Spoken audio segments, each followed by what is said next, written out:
Super. So evening, guys. Thanks for jumping on this live. It's had a lot more interest than we were quite expecting, so we're super excited. What we're going to do is we're going to whiz through the question: tracking versus Mantrailing, why both matter, in quite a conversational style. Me and Kevin decided to do this because it's something that's kind of appearing in Mantrailings, and we're going to refer a lot to obviously UK based sports because that's where we are, wherever in the UK. But yeah, we're going to have some fun, and we're going to hopefully clarify some of the stuff that's out there at the moment that may or may not be. I just think it's not very clear at the moment, quite frankly. So the first thing we'll talk about is kind of the differences and similarities between them, why, like, our personal journeys, why we've gone down this route of like talk about tracking to help with man-trailing dogs, and why this has become a journey over the last 2 years to maybe define the three different things that we're talking about, the reward differences and the methods offer, how adjusting the training can create confidence and clarity, and it's kind of what we've seen more than anything. Just a reminder as well, questions at the end, please, and we'll have time to chat about questions. We can pop them in the chat at the time they're happening. That's fine. But we will answer them towards the end because hopefully what we're talking about will answer some of the questions. So for those of you who haven't had the privilege of meeting me, poor people, or working with me over in the UK, so I'm Kathryn Love, was Catherine Jones up until recently. I've been a behaviourist since 2014. I was a security dog instructor as well since 2015. And I've been Mantrailing instructor since 2019. And it started off on this fantastic tunnel into chaos that is Mantrailing. And then in 2023, I had a bit of a change of what we were doing and really wanted some help with the dogs I was working with, kept hitting a lot of brick walls. So started looking at tracking, and worked with Set Imprint for Dogs and also Global Canine. And just from there, I was coming to this niche within a niche of fun tracking. I'm very lucky to train other dog trainers, and I'm very lucky to share my life with 9 mad dogs who teach me, I think, more than anything, most days. And my biggest passion is building clarity and man-trailing. Right, I'm going to hand over to Kevin. It's not all about me. So, Kevin, can you introduce yourself? Absolutely. So for the guys who don't know me, my name's Kevin Motion, based in the Scottish Borders in Scotland. I've been involved teaching sense sports since 2015. The reason I say sense sports is I do sense detection as well as trailing. My main background was working in rescue kennels, so dealing with dogs, assessing them, rehabilitating dogs daily, and using sense sports to help their dogs. Like Catherine, completed my level 1 and 2 track and trailing scent for print dogs course after completing my man trailing course in 2019 as well. I'm accredited in scent detection with multiple UK and international organisations. I've been doing detection for best part of over a decade now, and that's where a lot of my skills came into trailing from was detection side of things.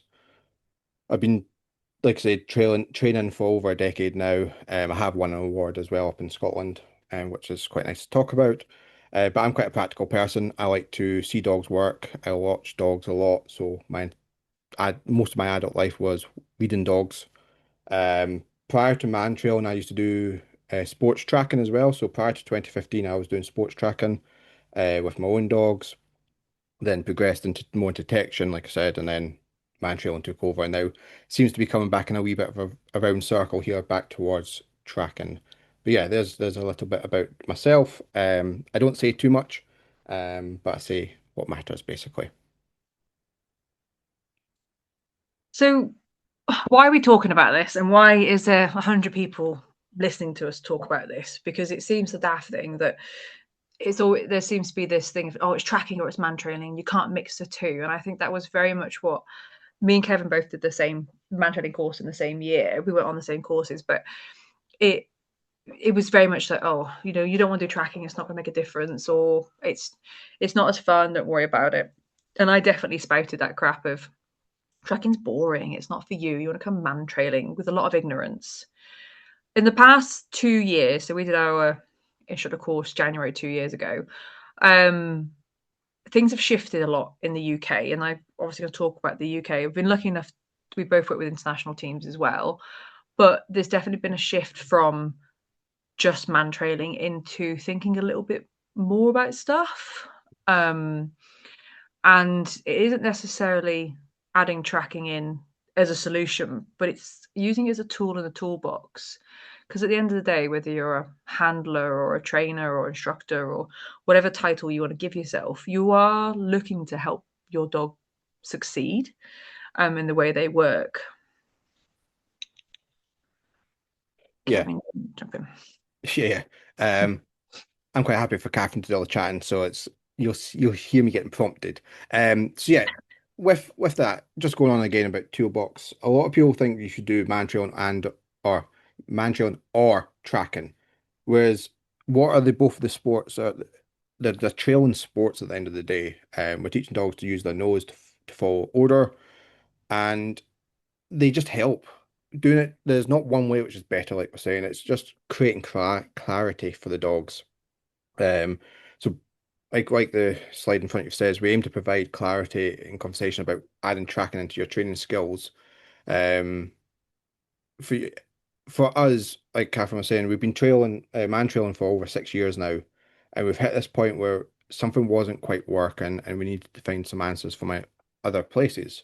And one of them was an organization called Centre Print for Dogs, and looking at how they did it differently to how we were trained, basically. Yeah, we had a discussion about 2 years ago before we started working with these guys and learning was seeing the same problems, really fast dogs dragging their handlers, dogs being inaccurate, failing at double blinds consistently. And we're talking about sports dogs. We work in a sports dog world. This is no point reference to operational dogs. But we were seeing all these problems all the time. And the tools we had wasn't we were they weren't working. You know, using high intensity wasn't helping, making the trails more complex, um, setting up different kind of things just wasn't working. And it was this real problem where me and Kevin discussed it probably for hours and hours over, we saw each other for training, was something's missing, but we don't know what it is because these dogs are struggling at something that is really natural to them. Like your dog can hunt a bunny, so why can't it find a person in the bush with some cheese? And we're putting a lot of time and effort into teaching these Manchester dogs. People coming 2 or 3 times a week. They were really, really working hard, but it felt like we couldn't explain to them what they needed to do in order to problem solve. And as dog trainers, as passionate dog trainers, been working in the industry for the last decade, it's very infuriating that we didn't have the answers, um, because we just didn't have the experience at the time, of what to do. So we started looking at more places to learn from, and you guys over in Europe have a much better understanding of this than we do. Mhm. Completely agree with that. Yeah. We're definitely behind in the UK, I'd say. And same for across America and stuff. There's a lot more, seems to take time to get to the UK, unfortunately. So there are two ways to train man trailing, and I say it's a lot in the stuff that I do online. I say it's a lot when I say to people. There's teaching the dog to find the person, or there's teaching the dog to follow the trail to the person. And definitely with the way that man training kind of took off in the UK in sports, it was just about find the person. Whether your dog used air scent, ground scent, guessed, throw yourself in traffic, over a bush, took a shortcut, tried to kill you to get there, got off the lead to get there. The dogs were just consumed with the end. There was not a lot of focus on the journey and the adventure. And we weren't teaching dogs to follow the trail. I absolutely vehemently hold my hand up and look back at what we're teaching dogs to do. And if you could ask dogs and say, what do you think is the goal that gets to the end? When we don't want Yeah, that to be the main goal, we want them to follow the trail to get there. We want some of that accuracy because the accuracy allows clarity. The accuracy makes it easy for us to read. And the accuracy actually fulfills those breed needs in the dog to hunt. absolutely. Completely agree with all that. And I think when we first started doing man trailing, as a sport in the UK, I mean, it's only if talk about what, 2017, maybe the year before that, 2016, the sport really appeared in the UK. Now, obviously, we're referring to UK and Europe and America and stuff like that. It's been around a lot longer. I appreciate that. But for us in the UK, it was a relatively new sport, and we didn't have the same information we have now. And we do look back, and I look back at clients and go, ah, I wish I'd done that a little bit differently, but we didn't know any better then. So it's not saying we did it wrong. It's just we didn't know any better. And the emphasis should have been on trailing, not finding the person. And that's what I stand by now, is it should be about a trailing sport. At the end of the day, when you look at what we're doing is man trailing, it's trailing's in the word, is in the name. We should be teaching dogs to follow the trail to find the person, not find the person any means necessary. And that's just, again, 5 years ago I wouldn't have said that. But we are evolving. Me and myself and Kathryn definitely are evolving to look at this and go, well, hang on, we need to be thinking about this a bit better. We need to know what we're actually teaching our dogs to do here. Are we teaching our dogs to guess or to trail? And unfortunately, I see a lot of guesswork in man trailing dogs nowadays. They're not even thinking. They just start looking behind every bush, every tree, every car, because they go, I go find the person eventually. It doesn't matter how I get there. So yeah, I think we need to revisit it sometimes. And not saying there's anything wrong with how a lot of people train. Everyone open to their own way of training. That's absolutely fine. These are just our thoughts. Yeah, and it depends what your goal is. You know, some people's goal, especially in sports, is just the dog has a great time. And that's fine. If your dog wants to look around trees and guess where people are, then that's not a problem. But when I think, I can't speak for everybody, but I speak for myself of I want to teach my dogs to do something in a accurate, calm, thoughtful way, like I would teach a recall, isn't about putting dog on a long line and dragging them in. It's about teaching them that I have reward, that it's worth coming back to me, and breaking those things down into steps. We missed those steps in Mantrailing. We went all about the end and not about the journey. And with like taking it and calling it more trailing than man training or tracking and that kind of middle ground, what we're aiming to do is give that clarity there and encourage the dogs to work in a way that is natural to them, but also that makes sense for us as handlers and instructors as well, because we're linear beings. We like to do stuff in order. We like to learn stuff, and so do our dogs. And because we're just jumping to the end all the time, we're just creating these bigger and bigger problems where the dogs, in most cases, would just not enjoying themselves, and so were the handlers. Was when you step back, take clarity, and break stuff down, suddenly everything just makes more sense to everybody. And it was really interesting to start seeing that shift when we kind of went, hold on a minute, what are we teaching the dogs to do? Because I don't think it's what we think it is.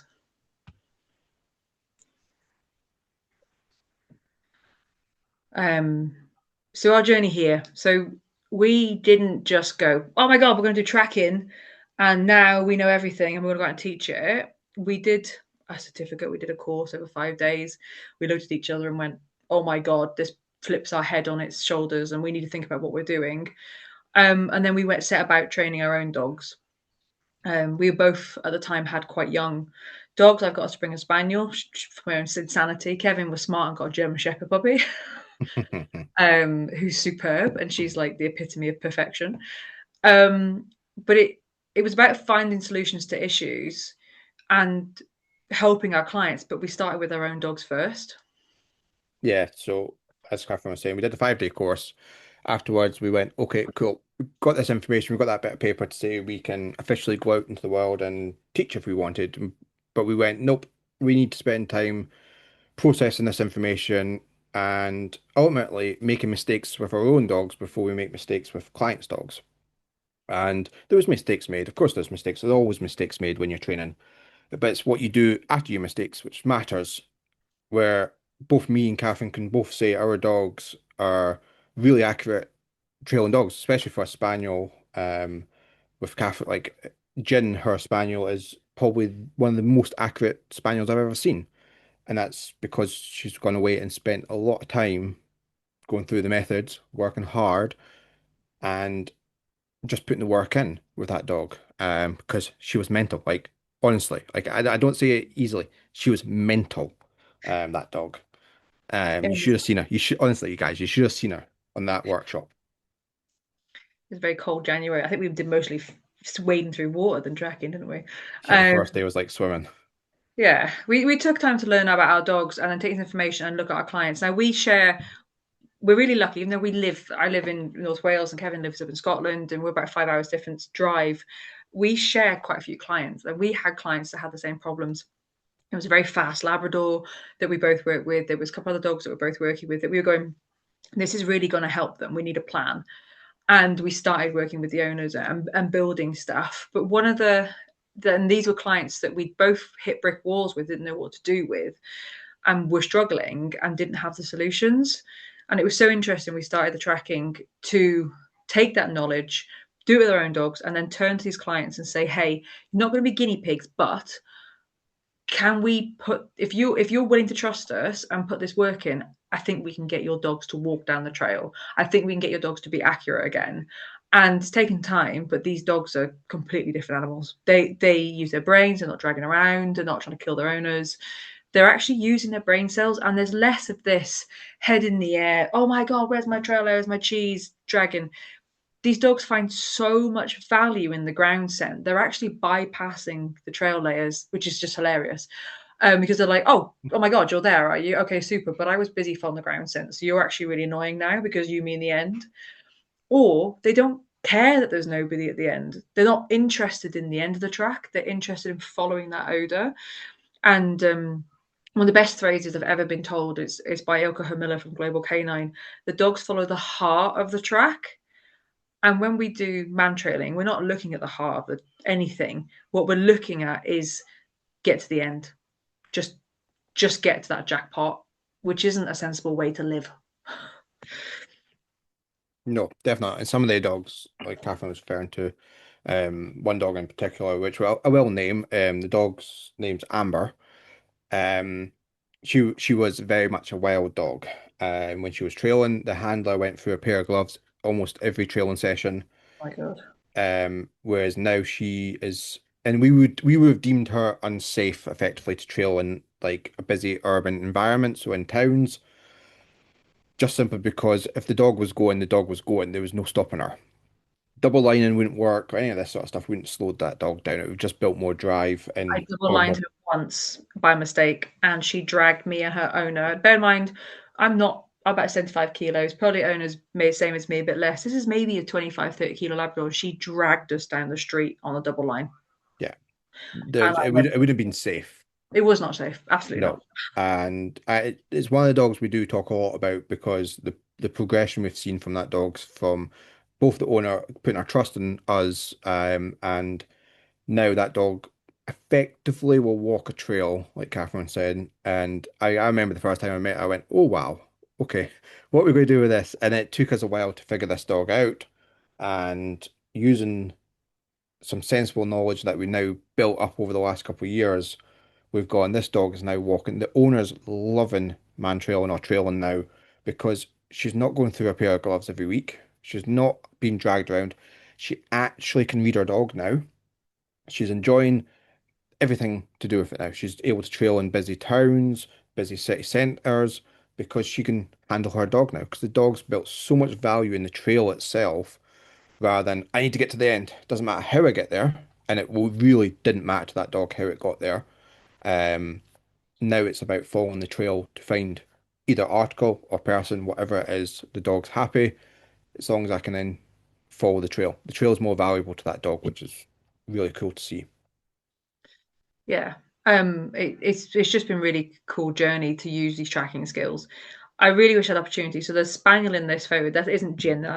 Gin was the other spaniel that we had the ball in the mouth of the other photo. This is Captain, my first Springer I bred, and I bred him purposely for man trailing. I've got his mum, and I made all the cardinal sins. I completely destroyed this dog through man trailing by doing too much intensity, by allowing him to hunt around and be a prat, by not being clear to him and not being fair to him. He's a spaniel, of course he's going to hunt. He's bred to hunt for stuff. I never explained to him like wanting to work linear. He would often, if we were the wrong instructor, be allowed to go 600-700 meters off the trail in the wrong direction, just by hoping that he might find somebody by pure chance. What ended up happening is actually he died at 5 years old from a spinal injury from dragging that hard in the harness man trailing that I didn't realize. I didn't notice what I'd done. I hold my hand up as a handler and instructor and as a dog owner that he was going on off lame. Oh, he's a bit wild. And it's when we come back to the CT scans and stuff, they're like, why is he? It's like a really unrandom thing to happen to this dog. It's spinal injury. It's pulling on the muscles of his back legs. And I went, he does mantrailing. Showed the guy some videos of this dog mantrailing. He went, oh my God. He's like, how often does he do this? Like a couple of times a week. And he's like, oh no, this is what's caused it.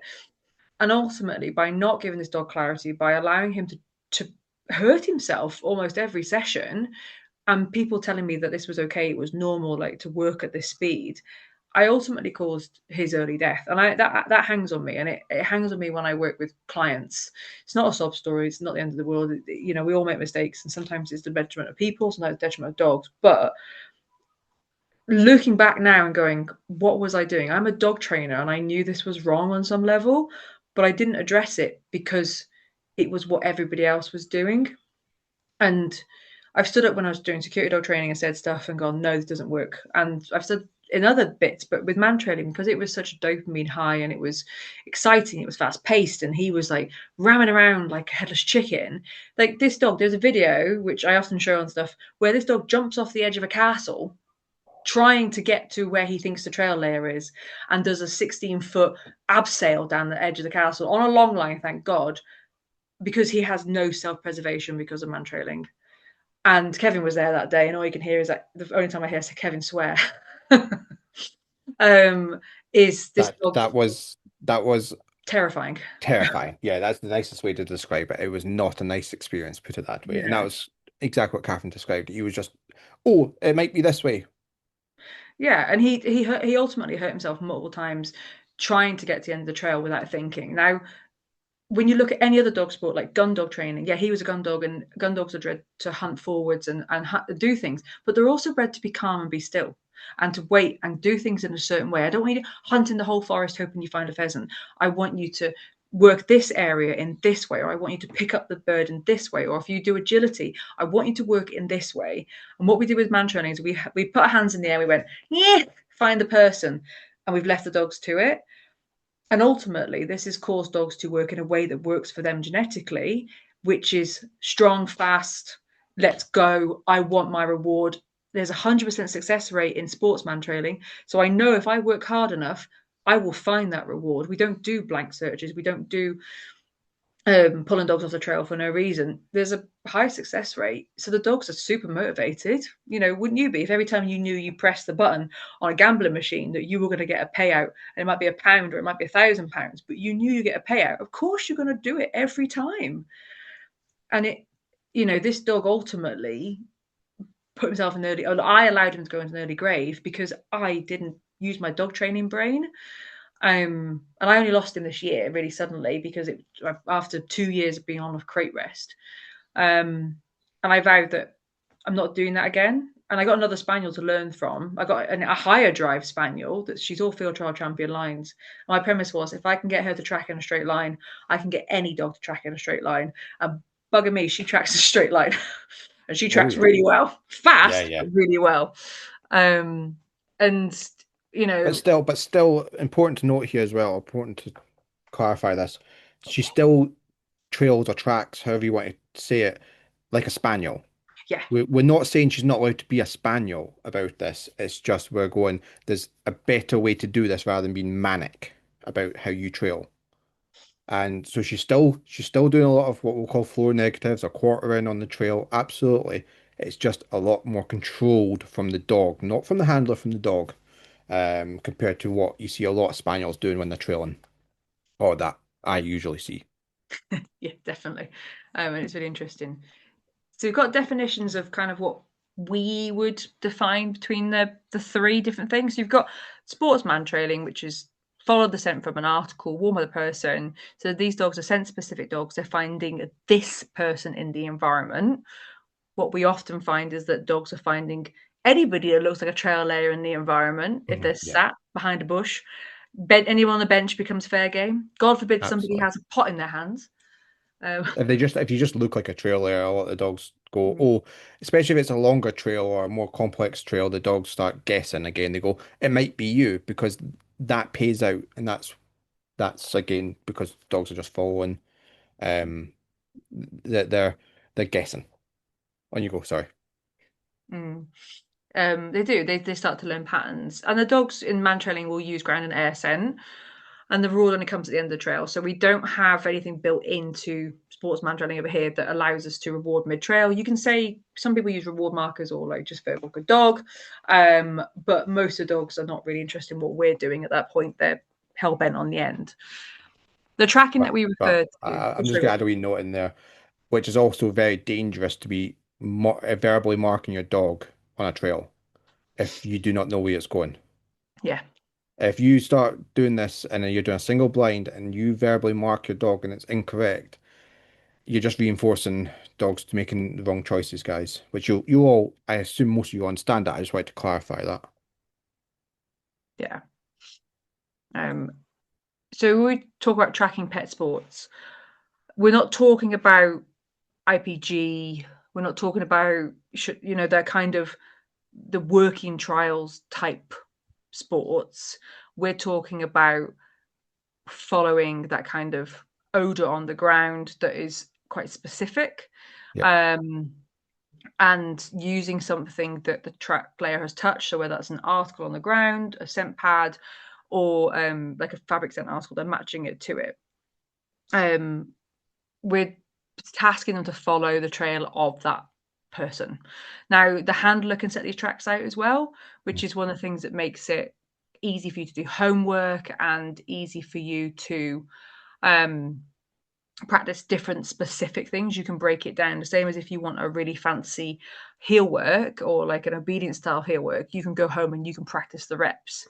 Whereas with traditional man trailing, you need someone in a bush, basically. You need someone to hide. Whereas this, there's generally nobody at the end of the track, so you can work on things in a different way. Yeah. Um, Trailing is what I tend to do most of the time nowadays. So there's a blend of the two. Focus on the dog being accurate without and working the trail. Still get the rewards from articles along the way. It's more about the journey than the end of the trail. So trying to combine both of that tracking skills and the man trailing elements. So the dogs, when we say we're trailing, it's why we refer to like track trailing or track and trailing a lot of the time is the dogs, we're not looking for the dogs to be footstep tracking. We're looking for dogs to follow the trail, but they're still allowed to um, cast a little bit, still allowed to work edges of odor, etc. It's just a little bit more accuracy rather than the man trailing, but combining, there might not be a person at the end for when you're trailing. Um, Yeah, and that's what I, so when I now talk about trailing in general, I that's what I refer to as I don't do man trailing sessions anymore. I do trailing sessions now because I want to focus on dogs being a bit more accurate, but they still we have people who come who will do people at the end 100%, people who come and do mix and match.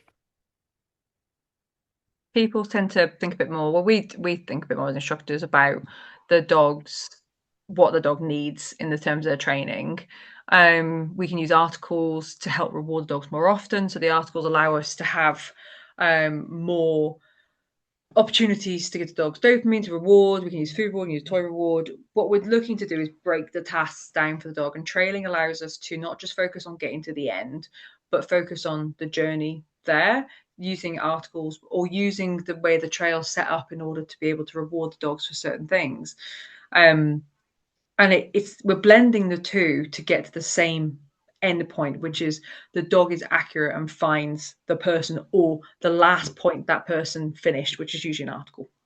So what we're looking when we're blending these things is to work with what that dog needs ultimately. And this isn't new. None of this what we're talking about is new. Tracking's been around forevermore. It was way before man training was a thing. It's been for a long time tracking. We're not going, oh my God, we discovered trailing. We're amazing. What we're trying to talk about is that you need to look at what you're teaching your dog and what you're teaching your handlers, and does it need to be the same way, or can you add in training steps in order to get to the end? Because one needs the other. If you're trying to do really really like specific tracking that's like very specific about a sport, that's pretty hard work. I'm never get my spaniel to do that, but if I want my spaniel to find people and have fun, I can do it in a way that's more natural for her, but using articles to keep her nose down, to help her get rewarded more often. And also for me as a handler, to know where that track is. I get a visual representation as well. Couldn't agree more. It's more about rather than going we're doing one or the other, it's we're picking what suits the dog or that team in that environment on that trail, and it's mixing and matching. So moving on to tracking skills. So tracking alone isn't going to fix your man trail and dogs issues, and that's something we seen quite quickly appear as, oh, it's going to slow my dog down. Doing tracking's going to do this. Tracking's going to do X, Y, Z, whatever it is. No, it's not. Can't guarantee anything. As the description is, the same as a head collar isn't really going to stop your dog pulling. It's just going to dog, uh, stop your dog pulling as badly. It's just managing. It's masking something. Whereas if we actually teach our dogs what we want them to do versus letting them guess makes so much difference. Clarity equals calm. Now, I love that phrase, honestly, because we're not clear to our dogs. We, as humans, as a species, we're not very clear or um, clarity's, we're not really we're not really clear to our dogs at all. We're not really consistent to our dogs. And same when we do man trailing, we're not consistent in it. Then we suddenly go, okay, we'll do tracking, and that will stop it. That doesn't work like that, though. That the dogs will just suddenly go, "Oh, you did some tracking with me. Now I use ground scent." They understand context. They know when they come to a man trailing session that they're going to find somebody in a bush and they're going to get cheese and they're going to use whatever methods they've been reinforced with, whatever way they hunt has been reinforced. And just because they one tracking session away from there doesn't mean they will suddenly generalize it. We have a lot of dogs that have started tracking with us, maybe slightly separate from man training sessions. And on the tracking session, their nose down, they're perfect. These dogs have got it. You bring them back into context where we are stood in the car park in the rain on Tuesday evening, and that dog goes straight back into man training mode. The dog Yeah. will always go back to what it's been reinforced for. And if it's been reinforced for head in the air guessing, of course it's going to keep doing it. That's what we trained it to do. Um, what we're doing is not you do tracking and therefore your dog will magically understand to use ground scent. It's going, I'm teaching you this skill as a handler so you can read your dog, so you can look at how your dogs work and you can look at the behavior you would like to reward. We're using articles to provide more opportunities for reward. And then when they come on man training session, we're going to put a plan together and go, okay, we're going to blend some of these tracking skills into your man trailing. We're going to look at how man trailing is affecting your dog and what they understand. And we're actually going to train your dog to do this in a certain way that suits them, that isn't hindering them, that isn't frustrating and doing everybody's head in, but is teaching them what you want to do. Again, like clarity equals calm. If a dog knows what you expect from it, it does it in a calm manner. I've got all hydro, I've got Malinois and Dutch herders and Spaniels, and they are generally really calm working dogs because I'm trying to be as clear as possible to them. Grey areas don't suit them because they fill in the gaps with chaos. They're always going to do the stupid thing. If the stupid thing in the Malinois' brain is, I don't know what to do, nip at it or bite it, I don't want that. I want the calm of, oh, I don't know what to do. Maybe I've been reinforced for this thing 1,000 times. Maybe I should do that thing. Um, so we're trying to clear up this training plan for the dogs by using tracking skills. It's not, I have taught tracking, so therefore it's I, as a handler, are learning how to read my dog and do these skills, and we're blending them into these dogs within a man trailing context, if that makes sense. If it doesn't, you can ask us about it later. Yeah. But yeah, people, we've got to remember a lot of the dogs we see, so me and Catherine referring to, um, I've all got Mantrailing experience. So their expectations are they come out the vehicle to follow this, take order from whatever the article is, run down the road, find a person, or woods, wherever it is. And now we're suddenly going, nope, it's not about that. It's about following these little discs. And dogs go, hang on, that's not what I thought I was doing. And they rush to the end still. And handlers and clients don't understand why the dog's doing that. And more often than not, it's because the dog's got reinforcement history for getting to the end. The end matters more than anything else. And it's just again clarity. We're not building any clarity into this our training for our dogs, but we have expectations that our dogs should just understand what we want them to do, and it just doesn't make sense when you start confusing it, um, or confusing the dogs, I should really say. I think a lot of handlers are confused as well. I Yeah, think I a agree. lot of handlers have been taught and reinforced themselves of that speed equals success, which it doesn't, it's lies. And that when the instructors don't know what to do, and I've been guilty of this, I don't know what's happening, not sure, kind of giving a vague answer to what's going on, enough to appease the person, and then God, shit, I don't know, and ask somebody else. Because we've all been there in our career, we've all not known stuff.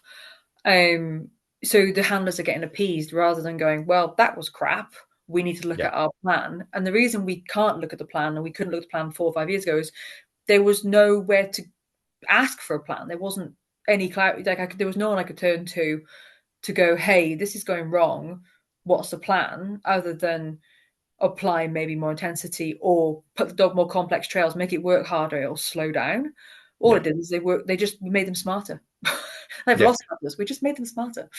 Um, and it was difficult. One of the things that happens with tracking skills is the articles that we use on the tracks are actually really good at slowing the dogs down because they hit it and they go, oh, I call them the cheese buttons a lot of times. So they hit the cheese button, they go, oh my God, cheese button. And they get reinforced for stopping, for calming, for being steady. And we can keep them there as long as we need to. It Yeah, doesn't have to be food and then go, or a mouthful of treats off the top of it and off they fly.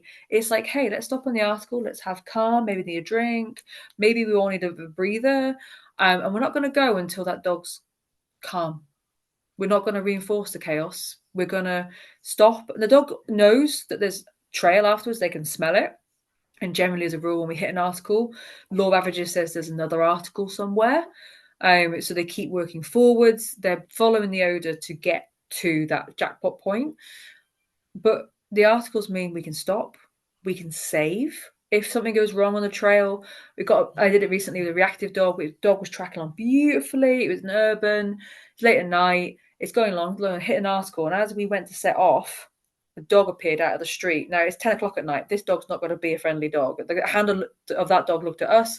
We looked at them and we went, right, forget the rest of this track. We're going.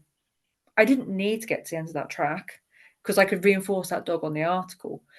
So what I was starting to do was not having to push the dog past a point that it couldn't cope to get to the end for a jackpot. I could stop the dog and go, hey, you've done absolutely perfect, mate. Let's revel in this sunshine. Off we go. um, and it meant that these tracking skills, that this dog didn't fail. This dog was rewarding the way I needed it to be. And we avoided what was going to be some serious conflict. Absolutely. So many times I've seen that myself. I love the referring to it as save points or checkpoints because that's what they Mm. are. It doesn't matter which one we stop the dogs on, the dogs are happy because they've trailed. And it stops that fixation of we need to get to the end as quick as possible to get my reward. It doesn't matter where we stop them. Once the dogs are happy with that, of course, we need to teach them this. But they can handle it a lot better rather than worrying about getting to the end every time. Yeah. Um, Also tracking, somebody said recently, I heard it down the grapevine, that with doing tracking, it stops your dog showing negative. So within Mantrailing, we we term these things negatives. That when the dogs come off the odor of the trail, they'll give a negative behavior, which is usually quite a stark change in behavior, with the head up, or they will maybe like a displacement pee or turn on the handler. And we spend a lot of time in Mantrailing reading negatives, not positives. Yeah. And we just spend half our life going, that's dog off the trail, that's dog off the trail, that's come off the trail. And we're not focusing on the dog being on the trail. We just spend half our life looking at them off. And then when they're on the trail, the amount of handlers that go, oh my God, I don't the dog's trailing because it's not done anything for 2 minutes. It's just perfectly followed the trail. But we can't read the positives because we spend the whole time looking at these negatives. I hate the word negatives, but I can't. It's off trail behavior, but it's ingrained in my head of negatives. And what you're seeing when you teach the dogs to use ground scent really clearly and you're being clear to the dogs is you don't see negatives anymore because your dog doesn't leave the trail. It stays where the reward is and it goes, hey, if I keep my nose down here, law of averages says the trail's still here. It didn't go anywhere. It doesn't disappear after 2 minutes. It might disappear after 48 hours, but really for the time we put them out, which is anything from 5 minutes to 30 minutes aged, the track's there. So dogs don't come off it because the reward's in front of them. So why the hell would they? When your dog's hunting a bunny, it doesn't go, you know what, I think that bunny's in that bush over there. I'm going to forget about this track and throw myself at the bush. The dog follows the track to the end of it, where the bunny's probably already gone to ground by that point. Um, they follow it because they're more likely to get to the end through that track than they are by guessing. But with Mantrailing, we've taught them to guess, but with tracking skills, we teach them to stop guessing and start focusing. So you don't get as many off trail behavior or negatives because the dogs are on it, which just And that seems really, daft. yeah, it really confuses handlers to start with because you're like, you don't see that off-trail behavior as much, and they go, "Oh, is my dog accurate? Is my dog actually staying on trail?" Yes. So we start focusing more on-trail behaviors rather than off-trail behaviors, which is really interesting. It's human psychology. We focus on the wrong thing, I think. Right, let's go to the next slide, guys. Cool. Rewards. So we have just covered this a little bit, to be fair. I Yeah. jumped ahead a bit, but it we've seen it 1,000 times. We never question why all the values at the end of the trail instead of the journey. Like we just go, oh yeah, man trailing. We everything's at the end, and actually, you as a handler, you're not involved in any of it. Absolutely not. Get to the end. Dog finds a person. Even if that person's nervous of people, we force them to find that person, which is always sit on me a little bit weird. Uh-huh. Um, but with the tracking, doesn't matter if your dog's nervous of people. We don't put a person at the end. We build it up, and we don't ever have to have a person at the end. I'm actually working with a young spaniel that's very like Jin. We don't put people at the end because he finds people so over arousing. He would absolutely give somebody a black eye through love. And we're just, why would I want him to rush to the end and hurt somebody when he can track along beautifully, hit all his rewards, work with his handler. He gives us such clear like body language when he's on it, when he hits the article, when he's like, "Can I have some more food? Can you play with me?" And we get to the end of the track, and he gets a ball out, and it's the best day of his life. I don't need a person. He's not aggressive. I just don't need a person mucking that up. I think you find, I certainly seen a lot of the dogs who we assumed really enjoyed finding the person element to it Mm. actually didn't enjoy finding the person. They find an article and just as happy. And a lot of the dogs are actually more confidently trailing now because there's no conflict at the end for them. And it's like asking your dog to go find a stranger. It's like asking you to go up to a stranger and ask for food. It's a bit weird. And for a lot of the dogs, they come to a sport like this to build confidence around the people. Actually, I think it does the opposite. I think it can create a lot of conflict for the dogs. Like, I don't really want to go to that person, but I have to because I'm getting pushed into that place. And we encourage the dog in, and we've all done it.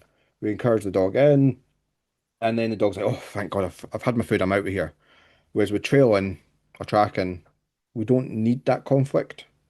Um, and the dogs I'm seeing, dogs are far happier in a whole not finding people, which is really interesting for me because for the last 4 years, prior to 5 years, I've been finding people, you know, all week, 3, 4, 5 times a week, all the sessions, dogs finding people, and we thought, oh, the dogs are loving this. Well, are they really?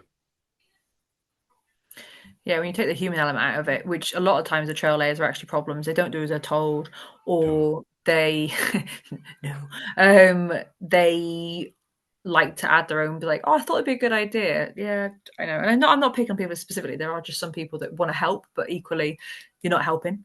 Um, you They know, mean well. They mean well. they mean well. Then I never have anybody that does anything maliciously. You're like, oh, I'm just gonna pat the dog on the head. The dog's eating, stop patting it on the head, please. Yeah. And they will go to the person. They look like they're happy, but it's because they're the only way they're going to get rewarded is to go to that person. I've got a rescue dog, and he comes across as extremely friendly, and that he would love a fuss. If you fuss him, he'll bite you because his history with people is poor prior to me, and he's better with me now. But if you're a stranger, he'll come up to you super friendly. If you touch him, he'll bite you. Because he's got mixed signals on his life. He doesn't understand how to interact with people. And you'd be surprised how many dogs out there that will use that kind of flirt, silly, like, oh my God, it's someone in the bush, let's jump all over them. Quick, give me a cheese so I can leave. Hmm. And again, it's that what we've been talking about. We forgot the dog training in Mantrailing. We just went, yeah, look, they look so happy.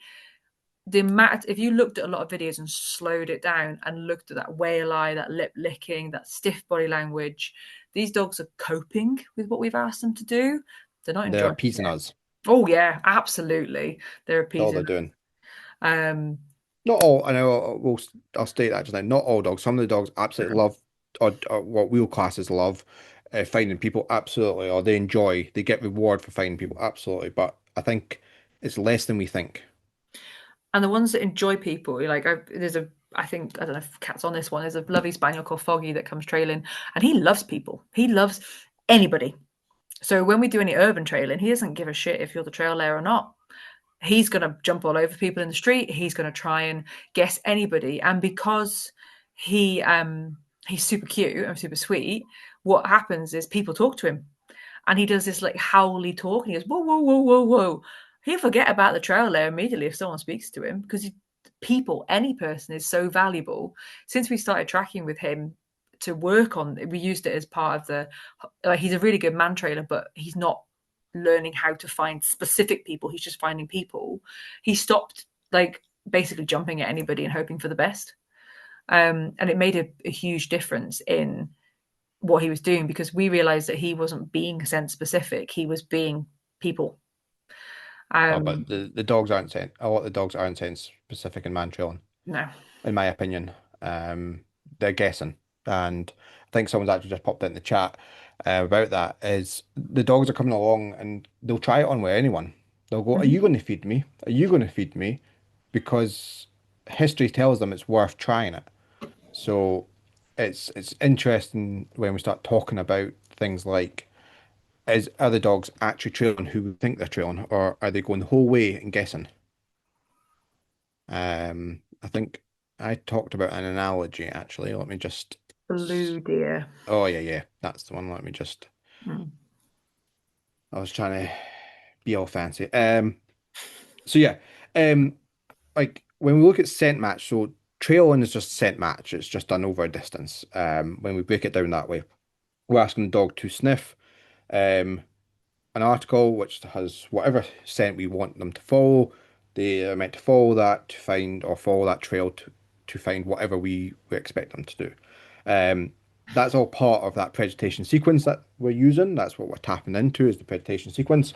Um, Now, the problem with that, and it's why it works really well for man-trailing dogs, is they go, I sniff this, I head in that direction, and then when I get close, I can guess. Because we're not asking them to find a specific person effectively. And this is why I see a lot of the man-trailing dogs struggle in towns, is they go, oh, I'll try you.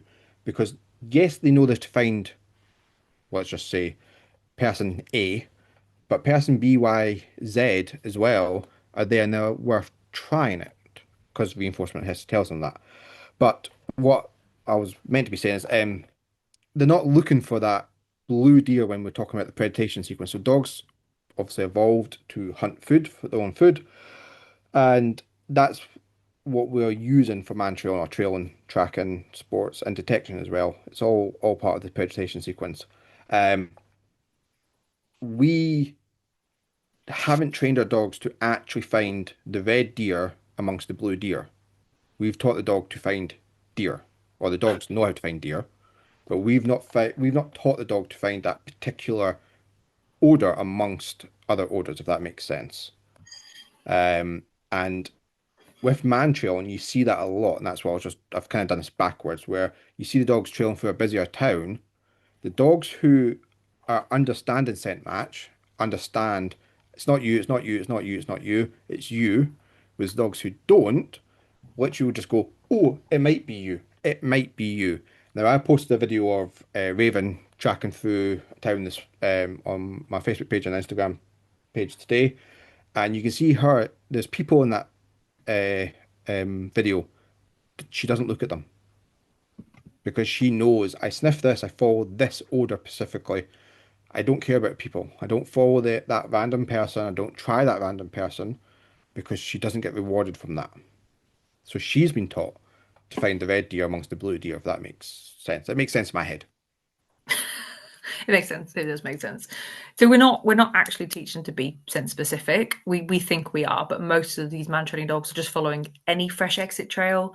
They know that Sally's not in the car park anymore because it's always Sally, Bob, and Steve, and Sally's not here. And how many times, if you've done a sports lineup, do the dogs muck up on the lineup? They can't pick the right person out of five people, even if they've seen the person walk away. Can't do it. Or they try the luck with everyone. Yeah, they just try it. Or the amount of times they turn on the instructor and go, "Heh, you'll do," and you're thinking, "You never got a reward off me." Um, so we've taken the actual scent match out of it, and it's something we're doing in workshops next year.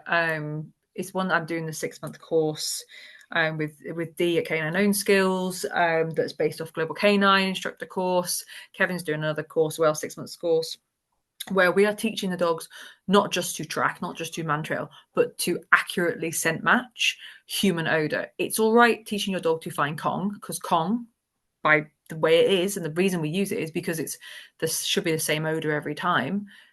Human odor smells different on every person, and it changes over time. It degrades, the bacteria changes, the way you store it. So when you think that, oh well, they're just matching here's a scent article, a person's gone, it must smell the same. Well, a person is an infinite scent source. We always smell. Scent articles, the moment you stop touching it, that's it. What is on there, and that will change in the environment. So we're not Yes. giving the dogs an A to A match. We're giving them an A to A, B, C, D, F, G, whatever contamination match. And then when they go out in the environment, that human odor is then covered by stuff in the environment. So what starts to happen is these dogs are trying to match something in the fog. Um, and it's like saying to, like, I've got a toddler, he's 4. Oh, a toddler, he's a small child now. And saying to him, like, he knows what dogs are. Like, we've got plenty of them. He sees lots of dogs. But if I said to him, oh, that's a Shih Tzu and that's a German Shepherd, it means nothing to him. It's a dog.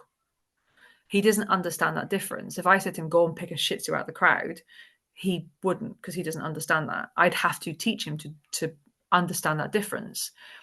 Which seems, you're like, well, of course you would, because it's learning.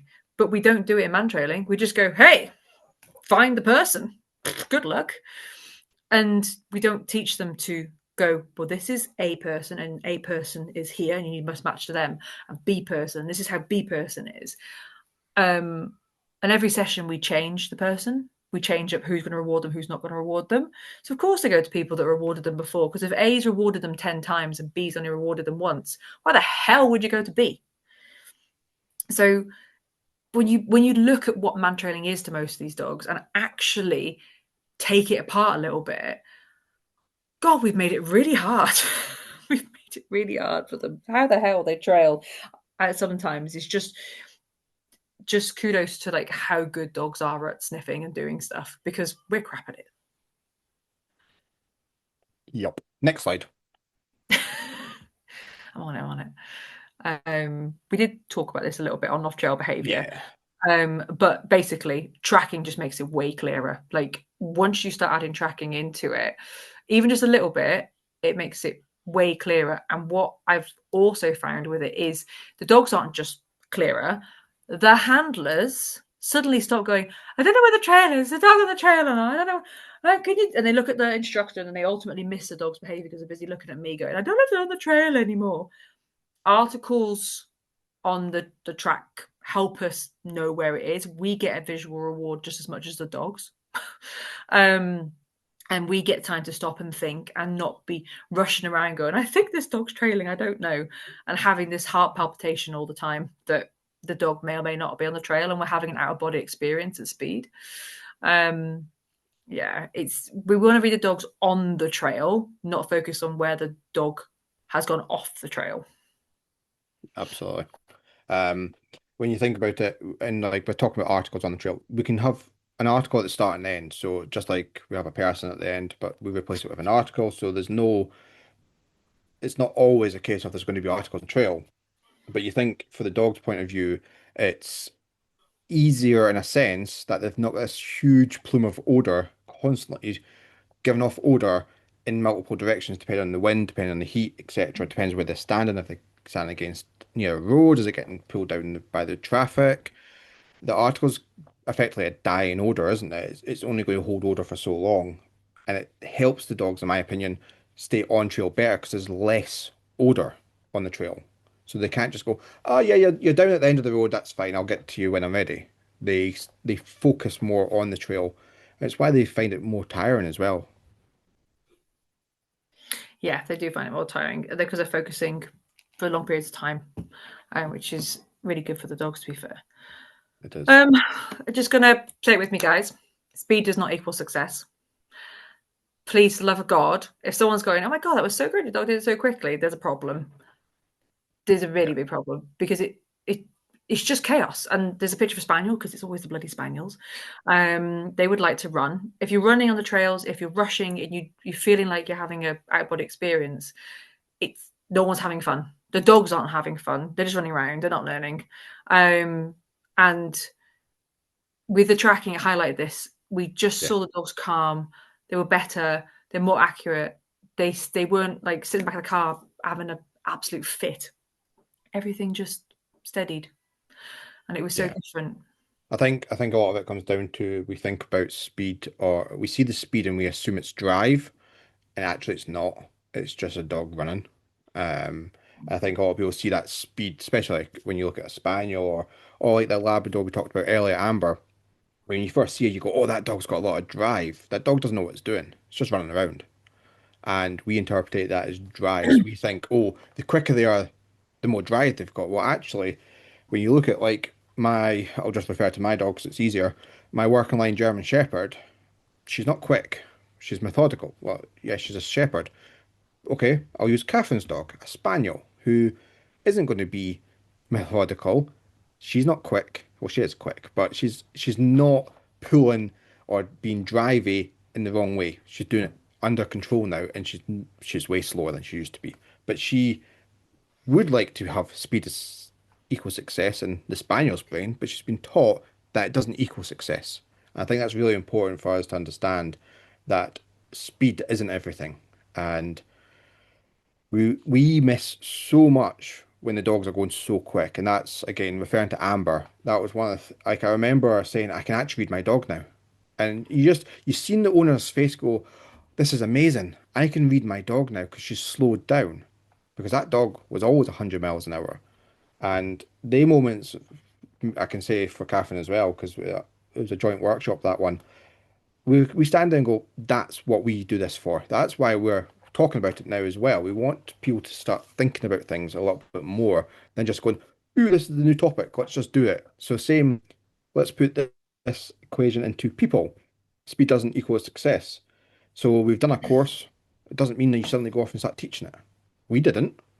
For anyone who knows me knows I think about what I'm doing quite a lot. I plan a lot of things out, and I like to do it properly, effectively. I don't rush into decisions because I know it doesn't equal success. I know thinking about it, slowing down myself, and applying it how it in a better way is better for me and my business. We passed our course, the level one course anyways, and I think it was towards the end of January. We could have had workshops out in February. I want to say it was April, May time before we started running Oh, yeah. courses. Then we booked the level two that year as well to learn more, so that um, I don't think we probably started teaching really consistently till after level two when we'd learned more. So the back end of 2023, Yeah, four. it was August 2024 we went out to Holland. So we put a lot of time and energy into it. We didn't rush because it would equal chaos. We knew that what we were doing is interesting and cool, but it was especially when we were using it not to start green dogs, but dogs under no training, but to start dogs that already had serious reinforcement history with chaos. It wasn't going to be as simple as tracking equals success. It's changing how their brains work, um, which was really hard. Yeah. Um, And and I still think that's missed a lot. Is a lot of the dogs. I've got clients who've been man trailing with their dogs, 5+ years now, and there's a lot of reinforcement history. If you're doing, even let's just be kind and say a session a month of up to 3 trails, you multiply that by 12, if by 5 years. How many times has that dog been reinforced for going quick or doing whatever it is? So we've come in now and gone, okay, cool. We've got dogs that were starting green. They're actually the easier ones. And we've got the dogs who have got this massive reinforcement history that we are having to go, how can we blend the two different ways to make this work for that team? And I think that's the big thing we're doing now, or certainly myself anyways. I know Kathryn is as well. Um, we're looking at how our toolbox can help dogs or teams individually rather than going, everyone now, we don't put people at the end because that doesn't work for all the dogs, all the teams out there. And it depends on the environment. If I've got dogs who find urban towns really difficult with traffic, well, they're going to find it easier to find that person with odor. yeah, with its tools and toolbox, and it's going out learning about tracking. It's going join us on a workshop. We're always going to encourage you to come to a workshop and learn stuff with your own dogs where possible, or come over and shadow us and things if you can't get your dog over from Europe. But it's even anything. Look at it with a critical eye. Go, this doesn't feel right. Something's going wrong. What what needs to change here? And it isn't more intensity hunting trails, make them more complex, put a harder environment, make it easy environment. It's going, what does my dog understand?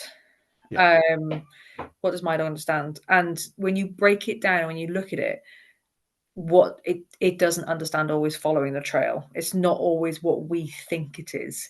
And I think that was the biggest learning outcome that we came with is we went, oh, we thought we taught our dogs to be quite cool. We haven't taught them anything. We have, quite frankly, set up a really hard situation for them to work in. And no wonder they're running around like headless chickens and struggling because we didn't set them up for success. We just set them up to guess and yeah, problem solve all by themselves, which is difficult. yeah. I definitely agree with the guessing. Yeah. Um, Right, I know there's been some questions already in the chat, so we'll cover them first. If you do have questions, it would be better for us if you can pop them in the chat and we'll work our ways down through them. I'll start right back at the start, so I'll read them out to start with and we'll take some turns. If it's not very clear in the chat, we may ask you to unmute, but we'll do that individually, guys, just to save chaos. But if you really desperately would rather speak, you can raise your hand and we'll get to you basically. But I'm going to go back through the questions in the chat just now, and we'll start answering some of these questions because I've seen a few of them popping up. Um, Well, duh, thank duh, you duh, for joining duh. the live as well, guys. Really appreciate you guys joining us live. So, and yeah, pop any questions in. We'll head through, but you can always as well. We'll put our socials in a minute. You can always drop us a message if you've got any questions that you'd like answered. But Cool. like I said at the beginning, we can't talk about your individual dogs unless we know them, because we don't know the answer. Cool. So, first question that I can see, and if I miss your question, guys, just pop it back in the chat. There's a few questions in the chat, so I'm just going to try my best to get through them. So, question is there anything different in the startup routine for those that have one? What does that look like for the dogs? Assuming that it varies, what differences have we seen? uh, Um, so for me, I'll go first. For me, I've not seen any difference in needing a different start and routine for most of the dogs. If I'm honest, a lot of my dogs now just come out harnessed up, ready to go. To be honest, and they can be presented with tracking or trailing, and they just get on with it. They learn. They kind of tell by the setup itself, if that makes sense. I don't know if you've got anything more on Yeah, that. so some of the dogs that I've that've got really heavy man trailing reinforcement, I have changed the start in the way we present the scent articles.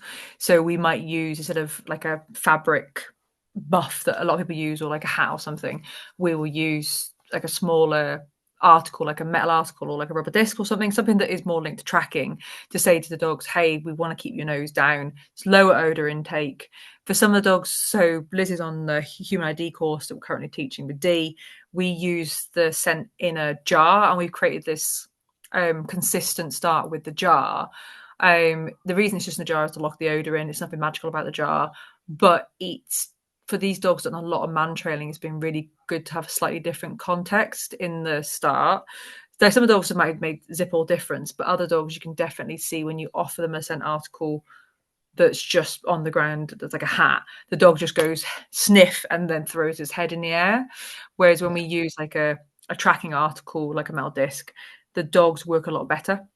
They Yeah. actually keep their nose down, but we're still undoing this chaos. Whereas I think a lot of dogs you're working with now are a bit more into the journey than these guys. Yeah, I suppose, yeah. I think it's contextual though. So the dogs, they see the difference at the start. It's not about doing scent inventories and any of this. It's the dogs go, oh, okay, I can tell the difference in the track that's ahead of me now as well. So I think it's a combination. I think it just depends on the dog, personally. Definitely depends on the dog and also the handler, because sometimes what you'll find is the handler sees a scent article, they start running around and getting all excited, and then when you say, hey, can you stop at the beginning and get your dog to maybe take odor off this article using like reinforcement with food and some actually stopping and listening, suddenly the handlers stop running around as well. It's mad. So it can make a difference. Just on that as well, you've got to think about expectations from your dogs. So if you get, for instance, Mantrailing pots, and that's what you're still using for track and trailing, and you prepare them that morning, the night before, your dog's got expectations of what's about to happen. So sometimes you have to look at that. You have to change the whole routine of don't prepare your pots at home, do them when you arrive, and things like that, just to get the dog out of we're going man trailing Yeah, mode, if that makes sense. so excited. We do get um excited. Janet's put, do you use a terminal marker at the end of the trail? Yes, for some dogs, I might use a verbal terminal marker. For most dogs, actually, and I think Kevin does as well, we do something different. Yeah, We we don't, I don't necessarily to say finished. It's the only time we get the ball out, it's with Jin, is when we play. She identifies as a Malinois when the ball's out.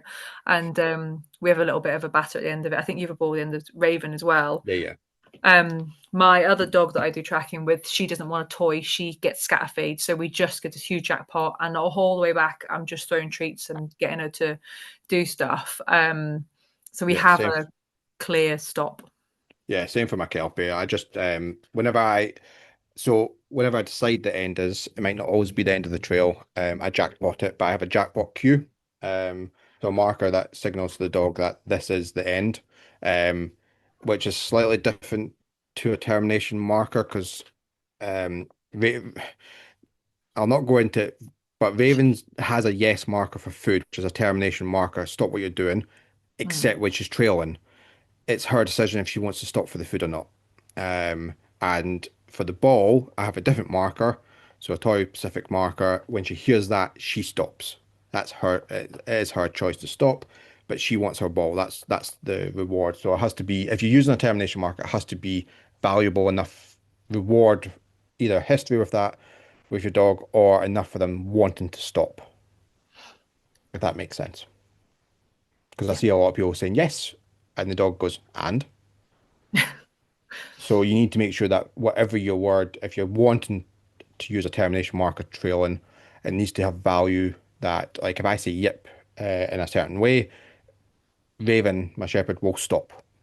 She'll stop whatever she is doing and come and collect her ball because she's like, yes, it's ball time. So yes, we do. Susan, so no, yeah, yeah, absolutely, I agree with that, and especially with resource guarding dogs, and it can create resource guarding actually. People feeding dogs and stealing the pots away as well. I personally prefer two pots for a lot of the dogs. Um, a lot of dogs doesn't matter, but yeah. Tina, yes, I completely agree with this. I think nose sports are the only ones where dogs are not routinely warmed up and cooled down before sessions to reduce injury risk. Um, me and Catherine were talking about this very recently. We don't do warm-ups and cool downs like we probably should be doing with our scent sports dogs. And that's definitely something I know I'm going to be looking into added into things next year. But yeah, it's not it's not really routinely seen, especially in the sports world anyway. Yeah, we're a bit lazy with the warming up. Claire's put, in your experience, do air scenting dogs that have only ever known man trailing capacity to learn tracking? Claire's a client of mine. Yes, Claire, they do. We're going down this journey together. We'll get there. Yes, 99% of the man trailing dogs that we are working with have pretty much been air scenting man trailing dogs, and they just throw the head in the air and hope they find scent pools. Yeah. And we're undoing that, but it's not just about the tracking, it's the mindset, it's the change, it's the getting through the frustration problems, it's finding out what works best for that dog. And it doesn't mean we're just going to learn tracking, it's how we work through that problem together. We're working there, Claire. We're going to get there. There is a plan afoot. Absolutely. Um, just scrolling through. Uh, do you ever find that a dog will track its handler but will not track a stranger? Yeah, I'd have to know more about that dog, I think, to answer that question. Are you going to the bottom, man? I did, yeah. Lauren's put, how would you start tracking without being too visual? So using those sort of eyes. So would you reward if found article through hunting? No. Uh, well, no. Nope. There is a plan afoot. It's again, without seeing dogs, it's quite difficult. But Yeah. the tracking You we do isn't visual based. It is nose and you based. don't want to encourage hunting behavior. No, no, no, no. It's we use the articles, and yes, sometimes the dogs will spot them, but we very quickly go from like articles that may be 2 or 3 inches wide to quite small articles. And we both personally, we work very similar, me and Kevin, drop food off the articles really quickly so the dogs aren't hunting, because otherwise, especially with the man trailing dogs, they just start hunting for bloody cocktail sausage everywhere. Yeah. So we use the articles, the dogs will go, oh my God, there's an article, and kind of like handbrake turn on them, which is Yeah. really, really fun to see the dogs like work. But it's in the placement, it's in the reward, and it's The in type of article as well. article using. Yeah, we use a lot of metal articles. Yep. Um, question. Cheeseburgers. So can dogs learn to keep more and better focus by learning to track, e.g., less marking behavior by male dogs on the way? Um, I'm going to say probably not, because we need to look at what priorities dogs have. Um, so for majority of dogs, they're always going to, especially intact males or male dogs, even if they're not intact, are more likely to want to stop and sniff and mark anyways. It's just how you address that basically. I don't have a problem with it per se. Yeah, Um, it depends if they're marking because they're doing boy stuff, or if your dog's a displacement peer, then I have found with tracking that the dogs that displacement pee out of stress do it less, but yeah, boys don't. They just pee. yeah. Stuff. That You can tell the difference. mm, yeah, you get less displacement pee because that displacement comes from the dogs not having clarity. The only downside sometimes of tracking, if you've got a very boy dog who likes pee, is you're encouraging them to use their nose down where there is probably more urine. So sometimes the dogs be like tracking along beautifully and then be like, then stop because there is just a lot of pee there. If it's a problem that your dog's peeing a lot, then it's an underlying training issue that's not going to be solved through man training or tracking. Yeah, I think we have again handlers have expectations. We need to watch our expectations of our own dogs. Um, or the dogs are naturally always going to want to sniff things. We've got to bear that in mind. And especially if we then say, no, you're not allowed to do that, it becomes actually more valuable to the dog. So we need to be careful about how we approach that. And again, it's one of the things it would depend on the dog and how you want to proceed with it, I'm guessing. Like Raven, I'll just speak from experience. Raven, 95% of the time, she wouldn't stop. So when she stops, I'm like, oh, but I know she's stopping for a reason. Mm. Yes, slightly different. She's a female. I understand that, but I'm not going to go. You shouldn't be doing that. Sports dog though, different. Yeah, sports dogs, different world, isn't it? And it's not hindering what the dogs are doing with it. And Um, for some of the dogs, it's they're sometimes when they're out. I'm not going to say it in a bad way, but sometimes it's the most they get out coming to these type of things. mm, So they don't get access to all this lovely lamppost peas, etc. So it's really hard for them to go, oh, I don't want to sniff that because I want to trail. No, well, I want to sniff that and trail. And a lot of our dogs, sports world, this is, are self-employed a lot of the time. They're coming along the trailing, but they become self-employed. Spaniels are the worst for it though. Um, they are. I had to get there in somewhere. Um, but they just switch on and off.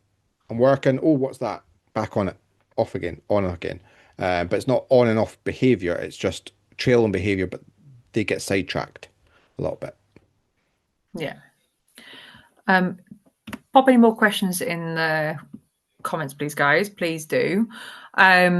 If you want to find out more information about us, then definitely grab us on the socials.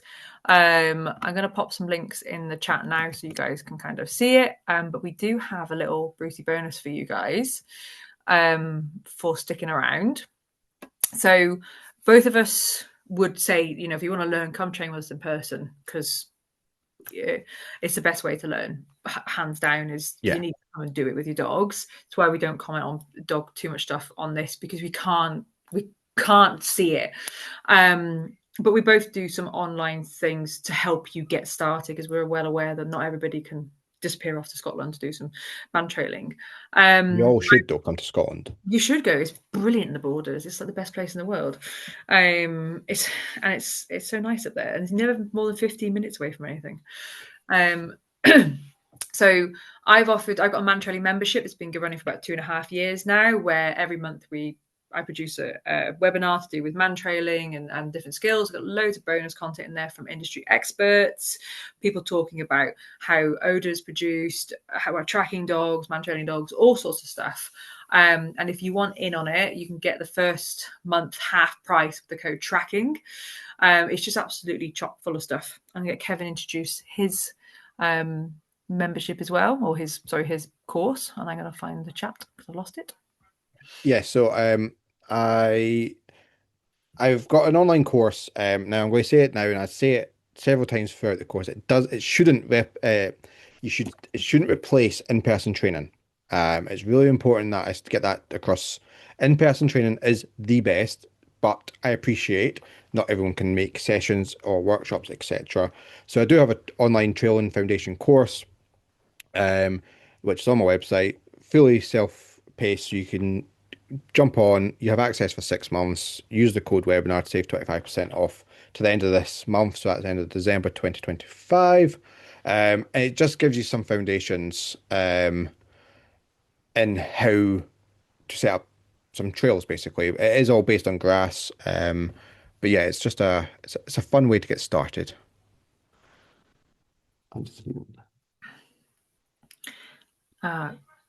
Kat's just put the spinals are multitasking, Kevin. I must admit, I think Foggy does less curtain and more focused since we've been tracking. He does. Foggy is much more focused and he has stopped accosting people in the street with love. So it's definitely made a difference to him. Yeah, it's this multitasking nonsense. Spaniels are But yeah, though, but that is it. A lot of dogs multitask, they're just more obvious about it. absolutely. So Catherine's popped the links in the chat for you guys. So to our websites and stuff like that. So please make sure to go and check them out.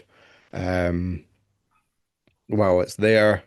Because we won't be keeping this offer up for long. So please do make use of it or go and look at it or just even give us a follow on socials is much appreciated.